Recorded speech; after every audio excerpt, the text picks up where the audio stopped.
Merci beaucoup, Diane, et bonjour, bon après-midi à tous les collègues qui nous suivent depuis ce matin. Peut-être à l'entame de mon propos, je vais renouveler les excuses de mon directeur, Monsieur Bachi Baldé, qui devrait en fait clôturer cette session. Il n'a pas pu le faire dû à des conflits de calendrier. Il s'en excuse fortement. Euh, pour revenir à la session d'aujourd'hui, je dirais que les collègues de IDEV ont conçu vraiment cette rencontre de manière durable. Je le dis, c'est pas pour un jeu de mots, mais c'est juste pour nous permettre de vraiment tirer profit de ces échanges si fructueux qui ont lieu depuis 4 heures de temps. Je dirais que le temps est passé sans qu'on puisse s'en rendre compte, juste du fait de la richesse des échanges qu'il y a eu depuis ce matin.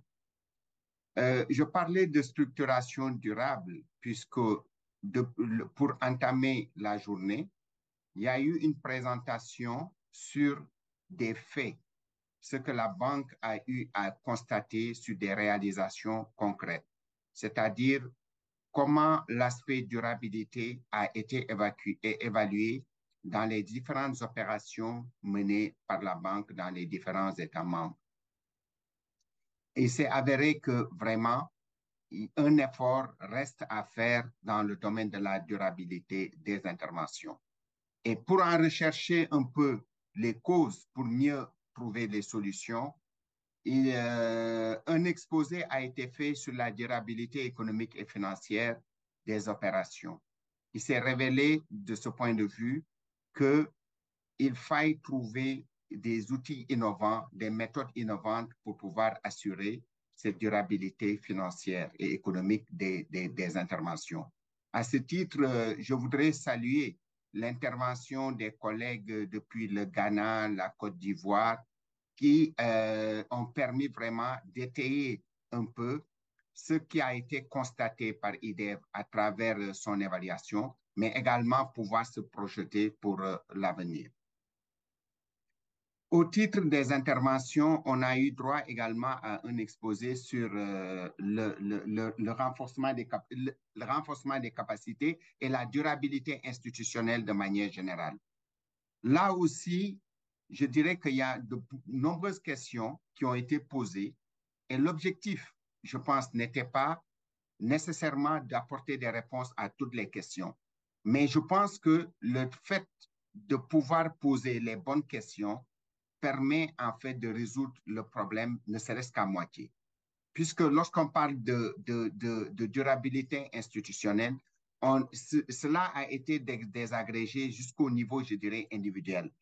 Et de ce point de vue, il est apparu très clairement que de bonnes questions doivent être posées à la préparation des projets et programmes de telle sorte que on puisse trouver une solution adéquate. Et en cela, j'ai noté au moins 2 ou 3 questions sur lesquelles qui doivent continuer à être posées et qui pourront permettre de susciter une réflexion un peu plus approfondie selon le contexte, selon la culture, aux différents, je dirais aussi bien aux équipes de la Banque africaine de développement qu'aux bénéficiaires. Il s'agit de donner plus de contenu au terme renforcement des capacités. C'est vrai, on le voit très souvent, mais c'est un terme qui est souvent galvaudé. On ne saurait pas trop, selon les interlocuteurs, on peut se retrouver avec des définitions différentes de ce terme renforcement des capacités. Également, la construction, si je peux dire, de la durabilité institutionnelle doit tenir compte très fortement du contexte. Parce que aussi bien au niveau des opérations, des actions peuvent être menées, mais au niveau du contexte plus global du pays, du gouvernement et autres, il peut y avoir des dispositions qui soient telles que mettre en place ou bien assurer une durabilité institutionnelle peut s'avérer une œuvre vaine. c'est juste une question, une interrogation, mais le fait d'attirer l'attention sur des aspects comme ça peut amener les concepteurs de projets et programmes à pouvoir trouver les bonnes cibles. Nous avons eu droit également à, je dirais, une menace et une opportunité à la fois grâce à la présentation du collègue Marco. Dans cette présentation, nous avons pu toucher du doigt les effets ou bien les impacts réels des changements climatiques de manière générale. Et en cela, il s'agit, je dirais, d'un thème qui peut constituer un risque, mais qui peut constituer également une opportunité dans la conception des projets et programmes. Et l'exemple, la petite vidéo qui a été passée, a permis de voir l'importance de prendre en compte ces aspects. Ceci étant, je pense que le fait de faire le tour de la question en faisant un point d'arrêt, en regardant l'arrêt de rétroviseur pour voir ce qui a été réalisé à date, comment l'aspect durabilité a été pris en compte ou pas, en essayant de se projeter sur l'avenir, en prenant en compte les risques et les opportunités présentées par le changement climatique, mais également la nécessité d'avoir un pilier important qui est le capital humain dans la conception, dans la mise en œuvre des projets et programmes, nous donne en fait un tour d'horizon assez global qui puisse nous permettre de voir que l'aspect durabilité est est un facteur essentiel à prendre en compte.